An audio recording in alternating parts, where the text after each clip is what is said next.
नमस्कार दोस्तों, स्वागत है मेरे यूट्यूब चैनल पर।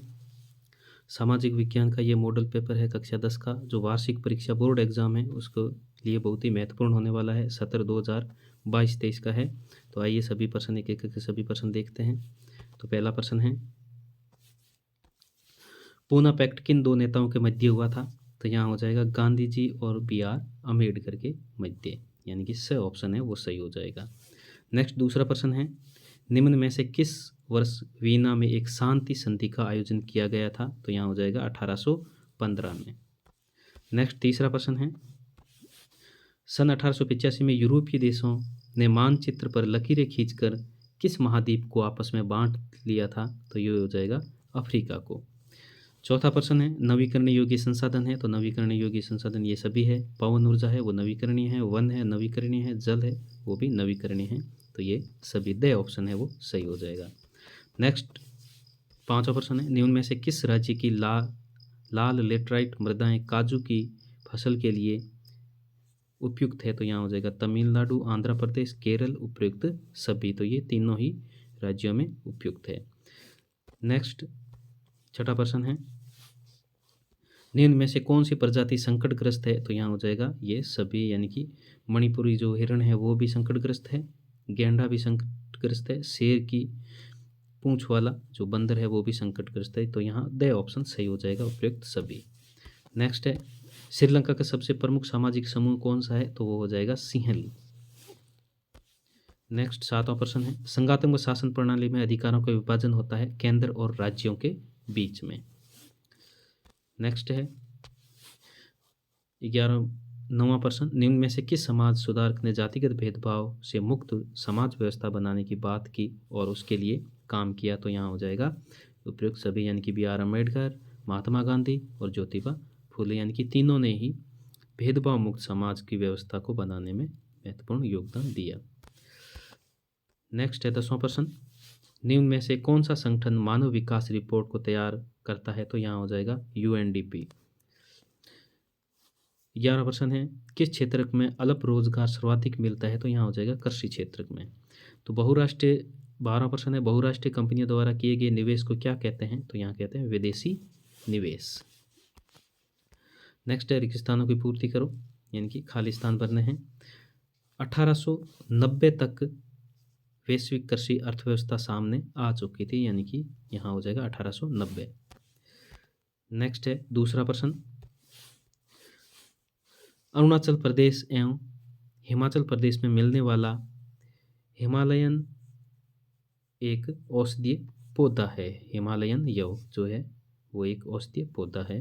नेक्स्ट तीसरा प्रश्न है, भारतीय संघ ने किसी भी धर्म को राजकीय धर्म के रूप में स्वीकार नहीं किया है। तो यहाँ राजकीय धर्म आ जाएगा।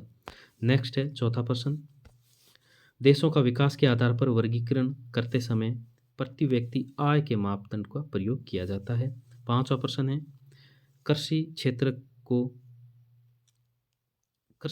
को यानी कि यहाँ हो जाएगा, यानी कि तृतीय क्षेत्र को सेवा क्षेत्र भी कहा जाता है।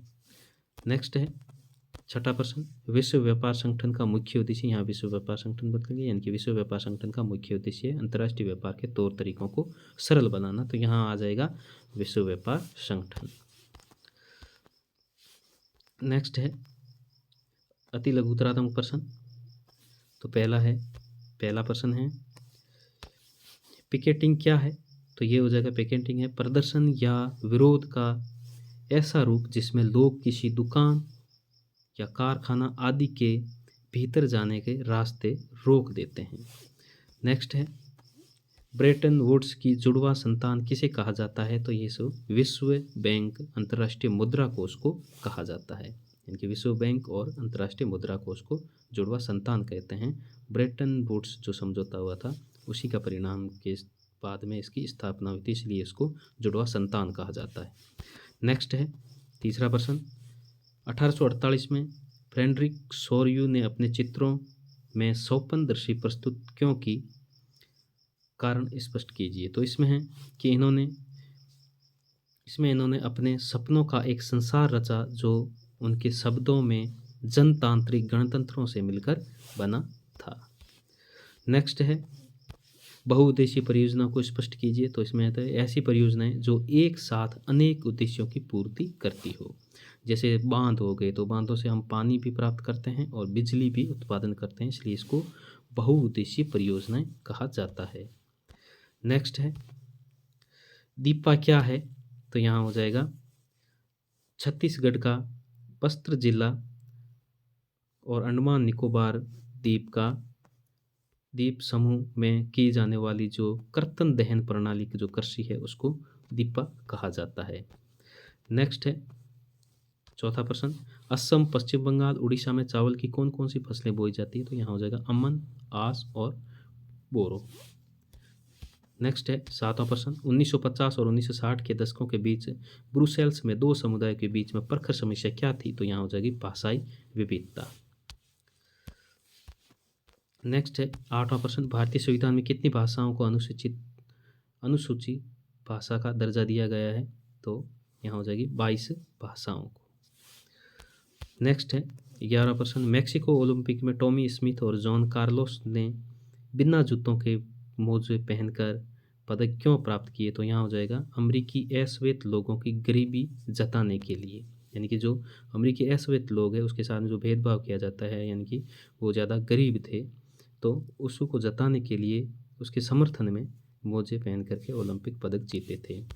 नेक्स्ट है 10वां प्रश्न, अनवीकरण योग्य संसाधनों के कोई दो उदाहरण बताइए, तो यहाँ हो जाएगा खनिज और यहाँ जीवाश्म ईंधन।